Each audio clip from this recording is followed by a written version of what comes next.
महाराष्ट्र राज्य government nurses association जिल्हा अध्यक्ष। आज आरोग्य क्षेत्रातले 100% सगळे कर्मचारी संपावर आहे। आमची इच्छा नसतानाही आज संप पुकारावा लागला, कारण की गोरगरीब जेही काही लोक आहेत त्या सगळ्या लोकांचा आज आरोग्यावरती परिणाम होत आहे।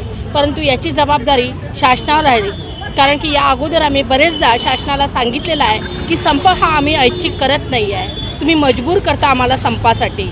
आम्हाला याची जाणीव आहे की या संपामुळे आज संपूर्ण हॉस्पिटलची सेवा ही परिणामकारक झालेली आहे। पूर्ण ओटी, कॅज्युअल्टी, ICU हे ठिकाणातली सेवा आज परिणाम पडलेला आहे। रुग्णांना सेवा मिळत नाही आहे।